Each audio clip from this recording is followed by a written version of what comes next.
All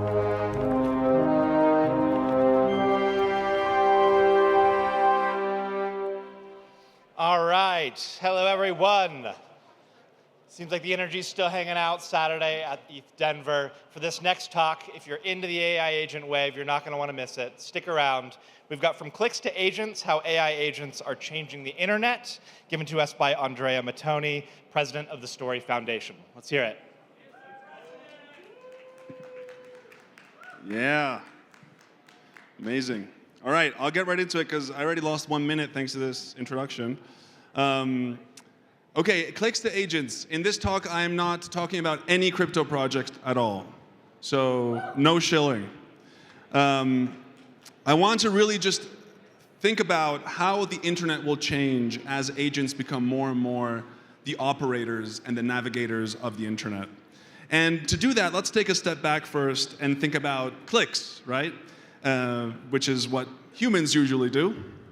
And the first clicks were punch cards. My dad started an IBM programming mainframes with punch cards, and technically when you punch a hole, that's kind of like a click. But then, terminals came about and clicks started to be around keyboards.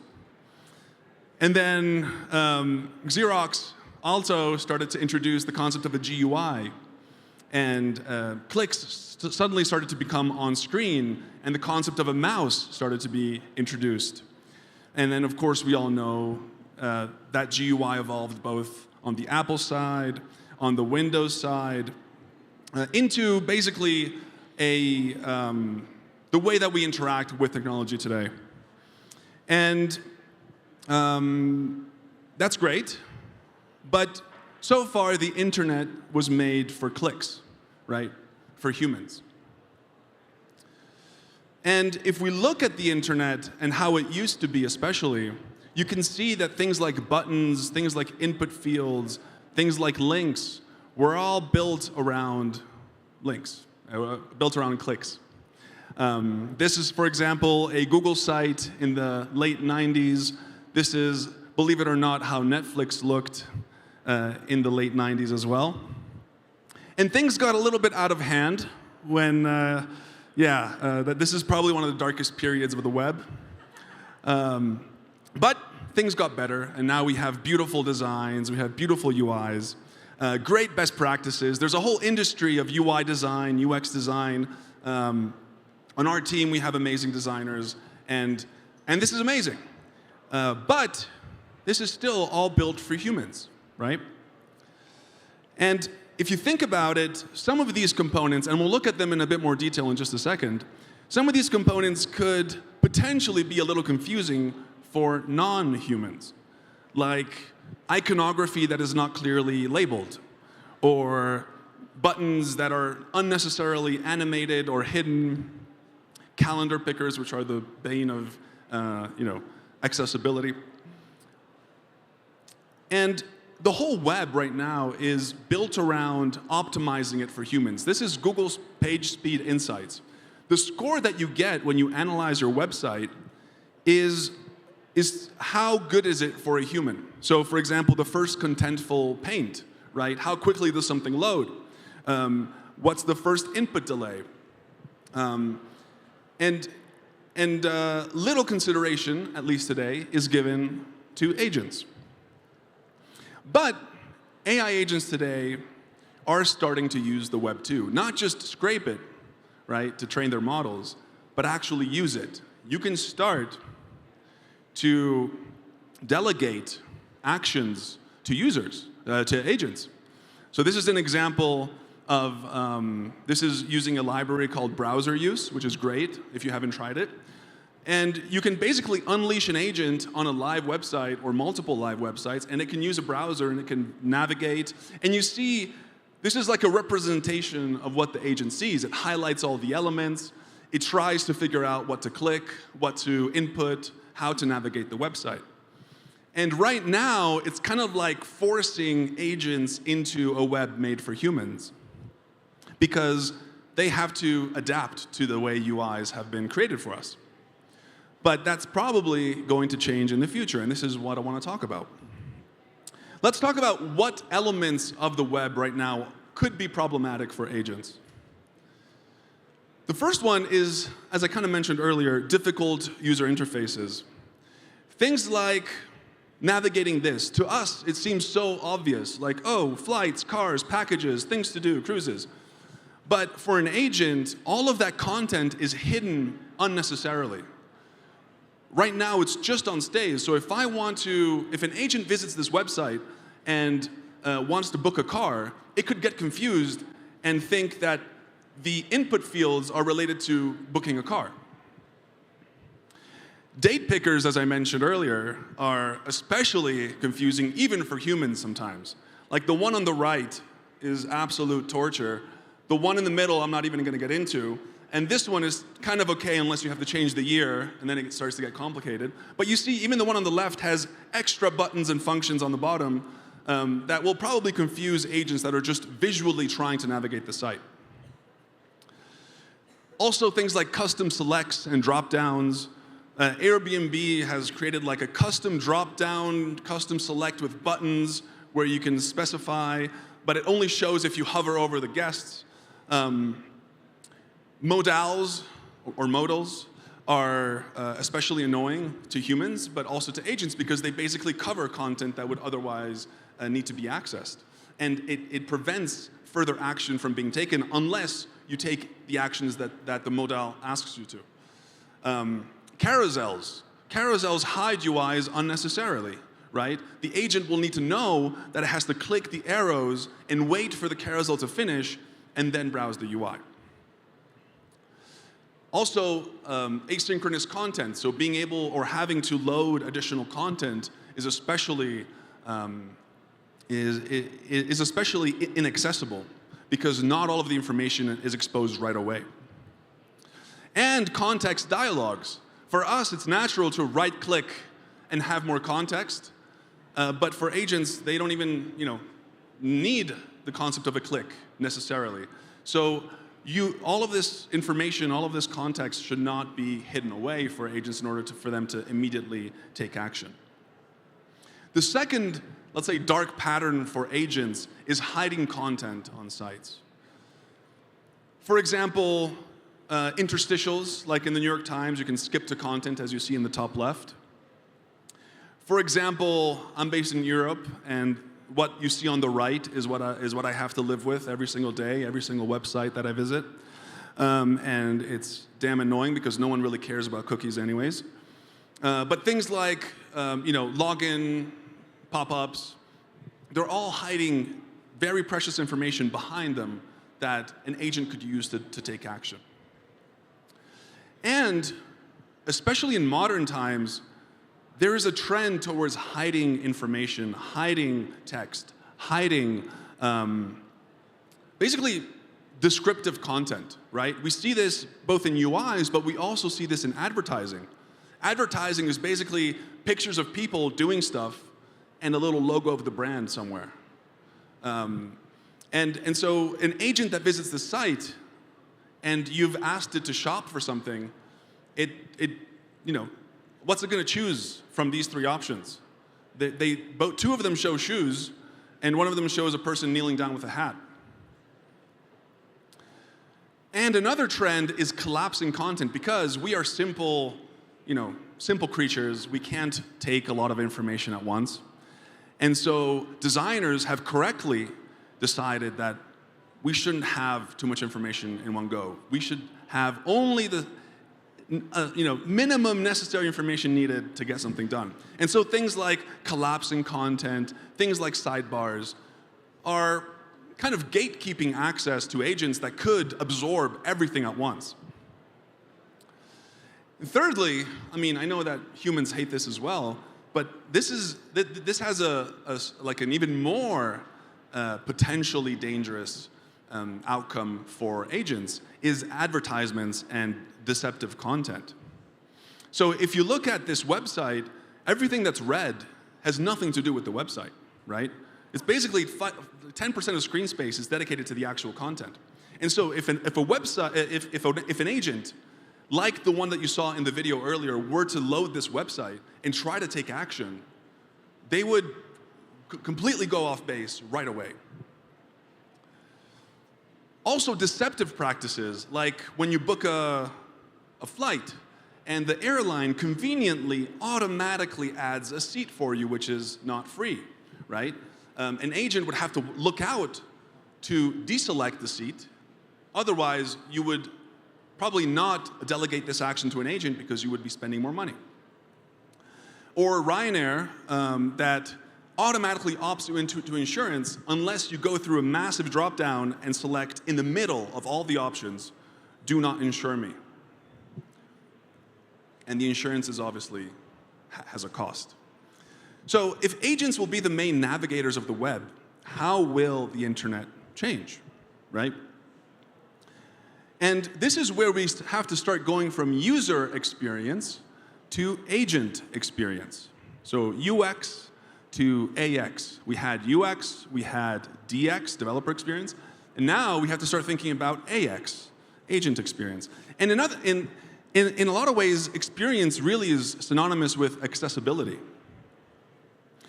For example, as I mentioned earlier, humans are, we tend to hide elements as much as possible.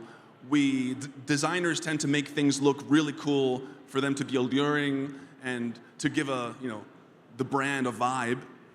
And eye candy like transitions and glowing backgrounds on buttons and things that are completely unnecessary but enhance the user experience. For agents, the best way to design websites is to show as many actions or intents as possible. And a great example is Craigslist, right? You go on Craigslist and you can basically access more or less everything right from the homepage because everything is exposed. Agents also don't really care about marketing or fancy images. They want rational information. They have a task, and they will execute on that task based on the instructions that they have, and they will make choices based on the facts. And they also are trained on the whole corpus of the internet, so they can fact check instantly. So the website needs to show rational information of why you should use this website, and really eye candy is completely unnecessary. So as I said, we're going from SEO, right, which is how do I rank as high as possible on Google, on Bing, whoever uses it, and to how can I make an agent choose my website, choose my service, choose my tool. And agents have autonomy of choice. So when you delegate an action to an agent will go and probably evaluate a couple options and choose the right option based on, how best it fits the requirements of the user. So tools and platforms that are poorly suited for LLMs or that have complex UIs are quickly going to fall behind, and open ecosystems will likely outperform closed vertical integrations as well, right? The agents will need to be able to lean on each other, and so being able to have open ecosystems is going to be very, very important. And going back to Google PageSpeed Insights, which I talked to you about at the beginning of the presentation, right, which is a way that Google measures the human score of a website, I think there's a missing piece there, which I've added, which is agent task completion speed. Because when you start delegating actions to agents, you are entrusting them to carry out things for you. And the most important KPI for that is how quickly and how effectively can an agent do that, right? And so my prediction is in the future, we will definitely start to have agent-related metrics on things like Google PageSpeed Insights that will probably be used as signals for agents on what website to go to. And also, I think it's really going to change advertising as well. I mentioned earlier, as the marketing industry has evolved. In the 50s, it used to be all about information. It used to be about describing the facts of a product.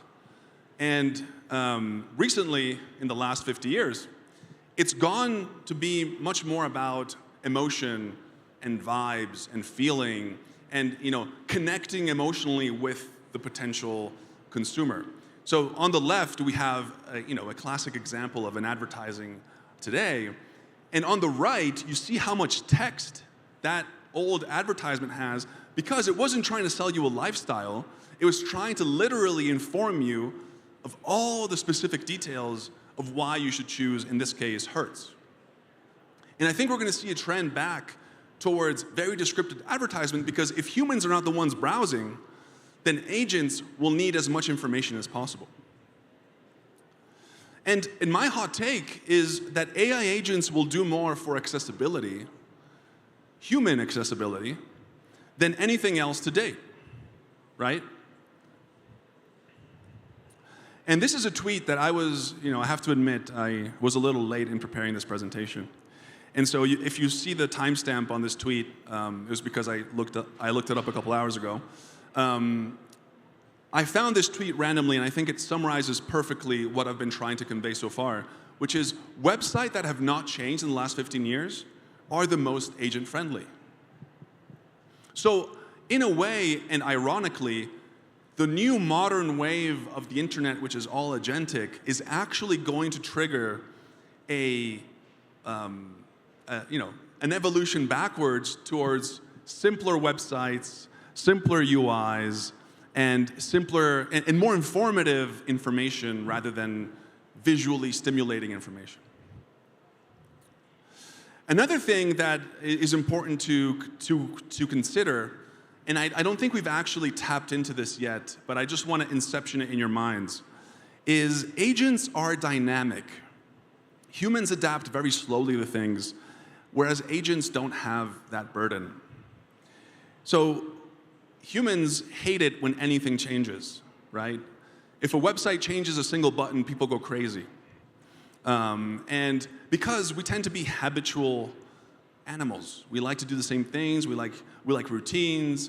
And imagine if a UI that you had to use every day completely changed every single day. Agents don't have that limitation. Potentially, I don't know if the audio is working here, but it's fine if it doesn't. In this example, two agents are conversing. I don't know if you hear it. But they decided to switch to a more effective language. So not only the UI, they're on the fly agreeing on a new language, which is made up of beeps, which is 80% more efficient than natural language. So if on the fly they can adapt to a new language, think about how on the fly they can adapt and potentially generate UIs on the fly. Because it's not just going to be agents interacting with human websites, it's going to be agents interacting with agents. So every website, every service will have its own agent. And so if, depending on the exact need that the visiting agent will have, right? Let's say I delegate it to do something and it has to visit a website to do that. It can ask and say, hey, I need to do exactly these things. And the website's agent or the services agent can dynamically generate an ad hoc UI specifically for that intent, specifically for that need. And we're already kind of doing it as developers using Cursor or using v0.dev, where we're asking with a prompt to generate like a input field or elements of a website. Agents to agents will do this on the fly for specific tasks. And what's going to turbocharge this is humans have to do things serially. Agents can do this in parallel. So they can visit, a task like this, which is to book like a holiday.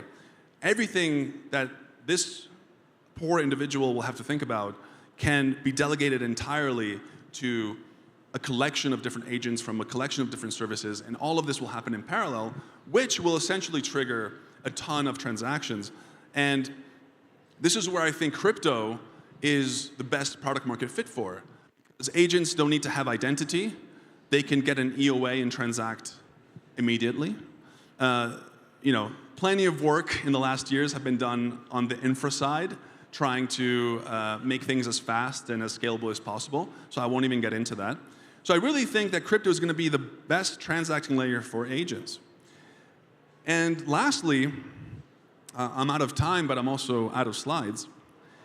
Agents will be your new users. So it's not going to happen overnight.